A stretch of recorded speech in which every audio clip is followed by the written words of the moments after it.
கூட்டமாக உட்காந்து மக்கள் வந்து கேட்டுட்டு இருக்காங்க. அது வந்து ஸ்லைட் சைக்கோபேத்திக் டெண்டன்சி தான். அது நம்ம கூட்டமாக உட்காந்து இந்த மாதிரியான கொடூர கதைகளை கேட்கறது.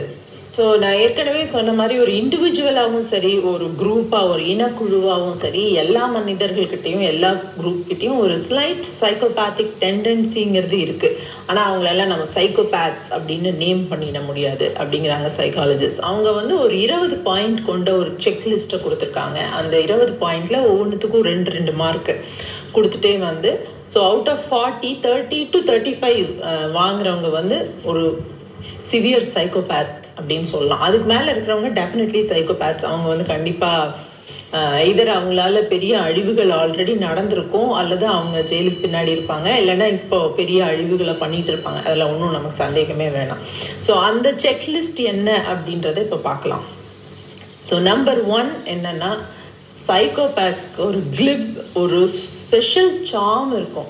அதாவது ரொம்ப அட்ராக்டிவாக இருப்பாங்க, நல்லா பேசுவாங்க, அடிக்கடி சிரிப்பாங்க, எல்லாரையும் அந்த வசீகரிக்கக்கூடிய அந்த வசீகரத்தன்மை அவங்களுக்கு இருக்கும். நம்பர் 1. ஸோ இதை தான் நான் சொன்னேன். இப்போ நான் இதை சொன்ன உடனே உங்களுக்கு எத்தனை பேர் ஞாபகத்துக்கு வராங்க? உங்கள் ஃப்ரெண்ட்ஸில் 4 பேர் ஞாபகத்துக்கு வரலாம், உங்கள் டீச்சர்ஸில் 4 பேர் ஞாபகத்துக்கு வரலாம், உங்கள் ஆஃபீஸ் குரூப்பில் வரலாம், ஏன் நீங்களே கூட அந்த மாதிரியான ஒரு பர்சனாக இருக்கலாம். ஸோ இந்த ஒரு பாயிண்ட்டை மட்டும் வச்சுட்டு இவங்க எல்லாரும் சைக்கோபேத்ஸ் அப்படின்னு நம்ம சொல்ல முடியாது. ஸோ பட் அந்த ஸ்பெஷல் சார்ம், அந்த ஒரு அட்ராக்டிவ்னஸ் அப்படிங்கிறது சைக்கோபேத்ஸோட one of the important quality. அப்போ தான் அவங்க வந்து இறைய பிடிக்கிறாங்க.